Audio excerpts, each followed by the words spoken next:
बनती है कि हिंदी में बोले तो दक्षिण भारत के हमारे साथ जो आज आपके बीच बैठे हैं नहीं समझ पाते हैं। और जिस हमें मूल भ्रांतियों से बचना चाहिए। भोले भाले पत्थर के आदिवासी किस तरीके से अपनी खुशियों को इकट्ठे करते हैं, बड़ी सावधानी के साथ वर्षों से यह परंपरा चली आ रही है और आज भी यह परंपरा आपको देखने को मिलती है। आप इन आदिवासियों के बीच पहुंचिए, इनकी भावना को व्यक्त ऐसे ही लोक नृत्यों के माध्यम से हमको दिखाई दे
जिनको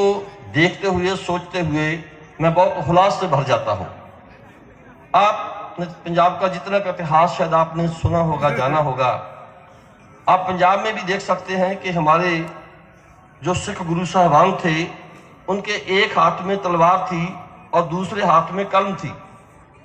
गुरु ग्रंथ साहब जिसको हम हर रोज पढ़ते हैं, जिसकी हम मानता करते हैं, उसमें हिंदुस्तान के 36 जो भक्तजन है, जो कवि हैं, उनकी रचनाएं शामिल हैं। वो सारे का सारा संगीतबद्ध है। तो हमारी धरती में संगीत की सुरें और तलवार की टंकार सुनाई देती है। ऐसे ही मुझे बस्तर के इलाके से हमें देखने को जो हमें खबरें मिलती है, ऐसी प्रतिध्वनियां हम सुनते रहे हैं कि एक तरफ बस्तर के वो लोग हैं जो लोक संघर्षों में संघर्षरत हैं, अपने लिए इंसाफ मांग रहे हैं, और दूसरी तरफ मेरे सामने जो कलाकार बैठे हैं, बस्तर के कलाकार बैठे हैं, इनकी सुरलहरियां हमने देखी, इनके कदमों की चाप हमने देखी। तो दोनों क्षेत्रों में मुझे एक सांझ सी नजर आती है कि जहां इंसाफ के लिए तलवार की टुनकार भी है और यहाँ एक बहुत कोमल हृदय के लोग हैं, कलाकार हैं, जो संगीत और नृत्य के माध्यम से अपनी इंसानियत को हमारे इंसान होने का सबूत भी देते हैं। तो हमें इस 5वें सम्मेलन के लिए मौका दिया गया जहां आने का। मैं प्रगतिशील लेखक संघ छत्तीसगढ़ की पूरी जो टीम है, इनका बहुत आभारी हूं कि हमें आप लोगों के साथ मिलने का मौका दिया। इन कलाकारों की कला को देखने का हमें मौका मिलेगा। इस क्षेत्र के लोगों की, इस अंचल के लोगों के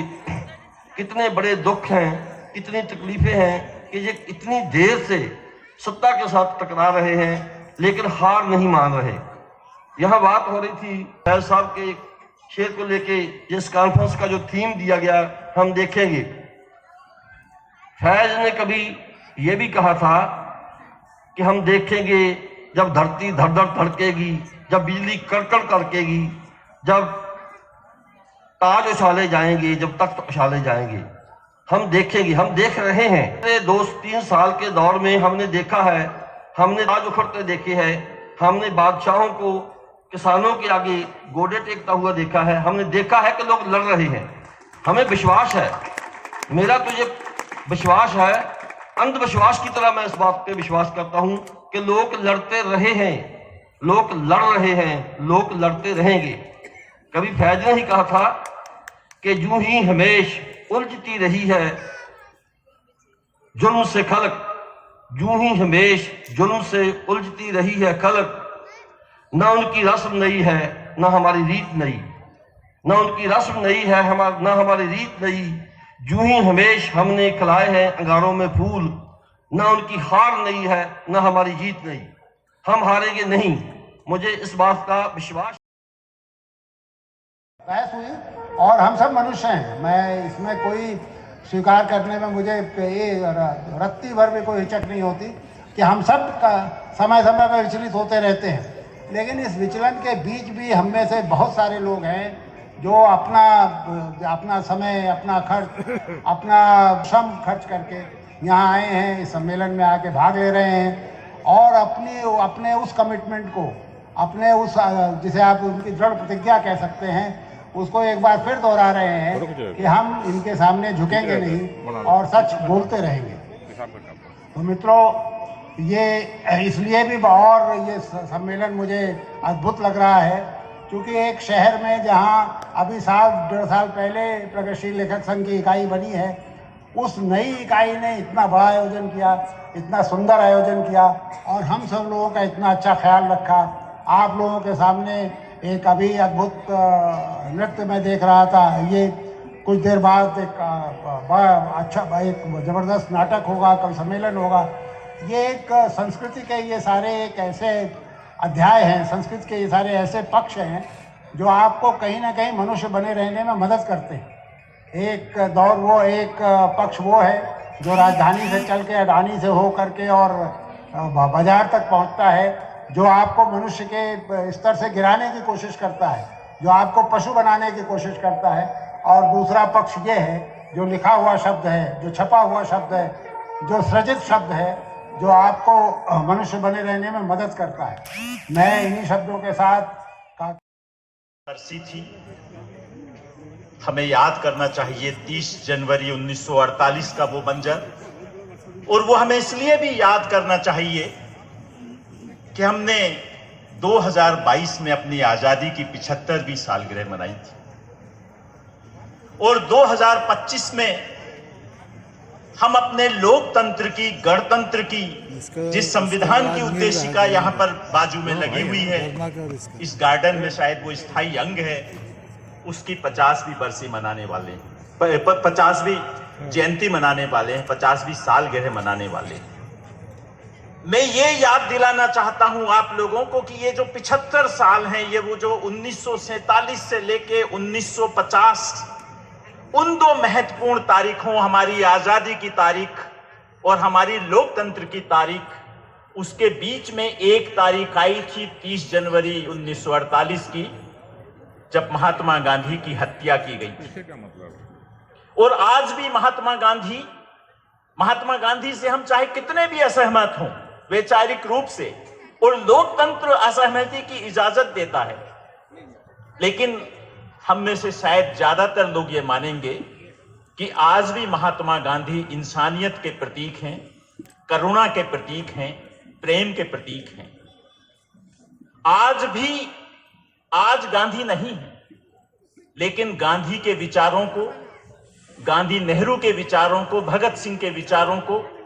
उस पूरी हमारी आजादी के आंदोलन की विचार की गौरवशाली परंपरा को खत्म करने की साजिशें अभी तक सफल नहीं हो पाई हैं।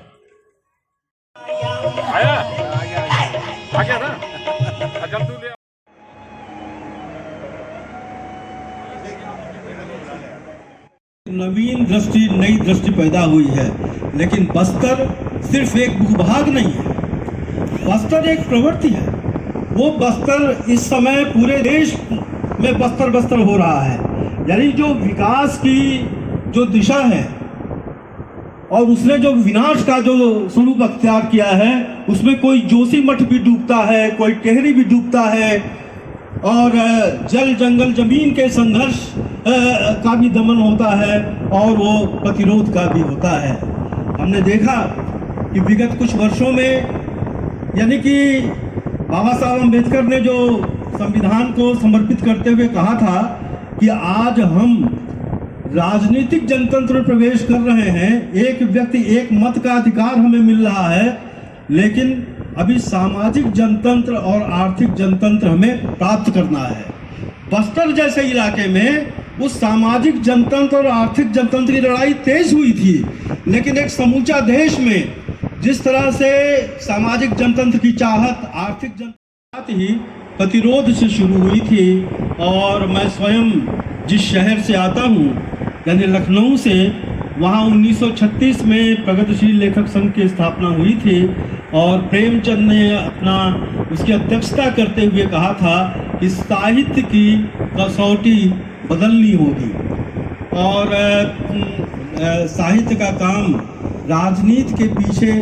पिछलग्गू होकर के चलने का नहीं है, बल्कि एक एडवांस गार्ड की भूमिका निभाने का है। तो उस लखनऊ सम्मेलन से लेकर के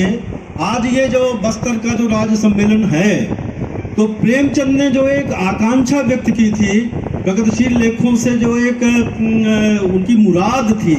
मैं समझता हूँ कि बस्तर में आकर के, बस्तर में जुट करके हम उस भावना का नवीनीकरण कर रहे हैं। नवीनीकरण इन अर्थों में कि बस्तर समाजशास्त्री तरीके से बहुत विश्लेषण होता रहा है, पत्रकारिता के दृष्टिकोण से बहुत विश्लेषण होता रहा है, बस्तर पे बहुत सी चीज़ें लिखी गई हैं और ज़्यादातर चीज़ें अंग्रेजी में थी और हिंदी में इधर कुछ चीज़ें आई हैं। और जब मैं बस्तर को याद करता हूँ तो मुझे उपन्यास बस्तर जिसके लेखक लोग बाबूजी हमारे यहाँ हैं, मौजूद हैं, वह भी याद आता है।